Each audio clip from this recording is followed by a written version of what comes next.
Good afternoon, everybody. So this is kind of an impromptu video. I wasn't planning on making one today, but I was in here looking at something on my truck that I'm about to install, some aftermarket lights, and I came across something with the OEM parts catalog that was actually really neat. And maybe all OEMs do this now, I don't know, but I've installed a lot of aftermarket parts and mods on my truck, but up to this point I haven't had the need to find an OEM fastener or part or anything like that outside of when I replaced the wiper blades on the Model Y or the cabin air filters, which I would just order straight through the app. But through either a mistake of my own or just a screw up, when I was messing with this underpan last time, if you look right under here, these three screws, I've taken the middle one back out, but what I found when I got under here was that these two were already missing. And so you have to take all three out to pull this aftermarket skid pan off.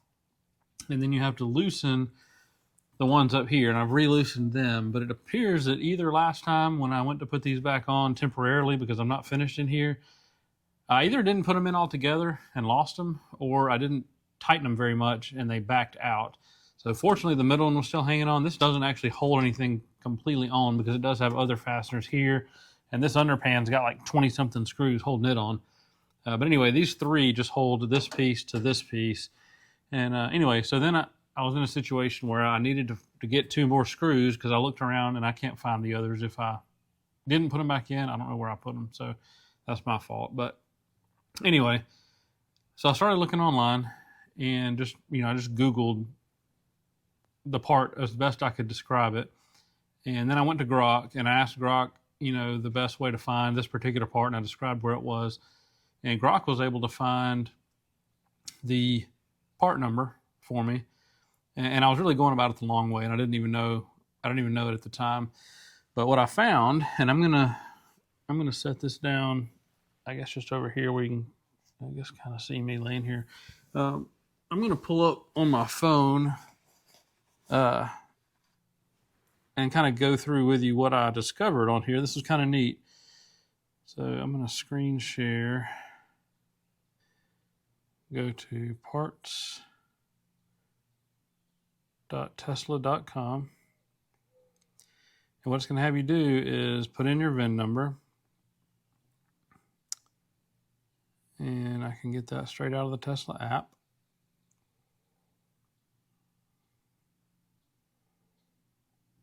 Copy there. Go back to this, paste our VIN number in, search catalog.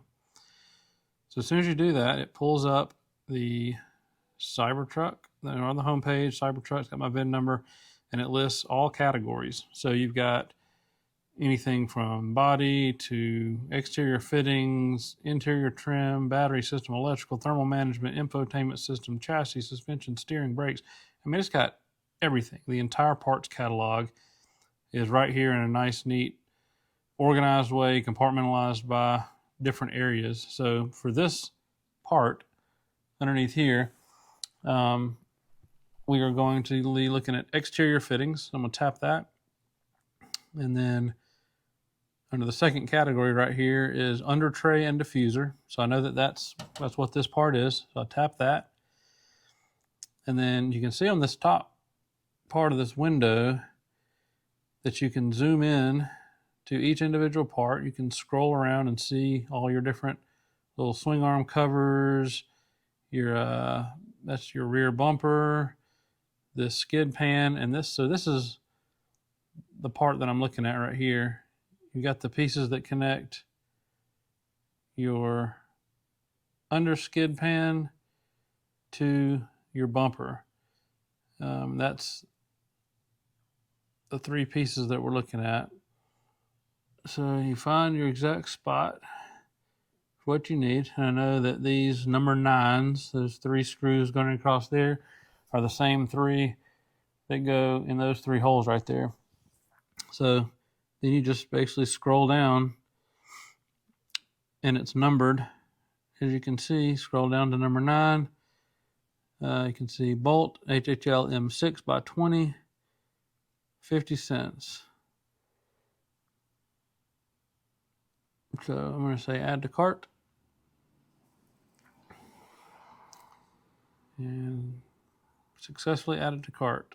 But anyway, I just thought that was really neat how it's got a full schematic of each individual part of the vehicle. So if you have one specific little part you need to find, and it's a lot easier for me at least to go to that visual and actually see on the truck, on the blown up version of this this schematic, exactly what parts you're looking at. So you're not trying to just base it on a size or a head diameter or something like that. So anyway, I just thought that was interesting.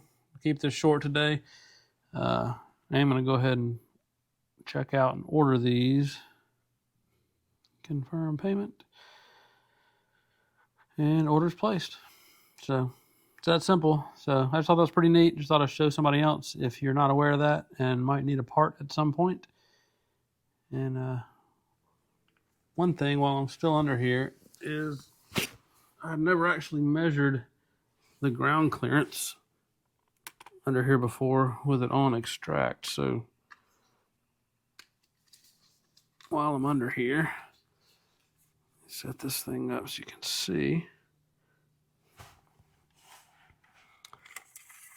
From inside the cab, it said that we're at 16 inches, which is your extract ground clearance. And going to the lowest point on the underside, if you can see that right there.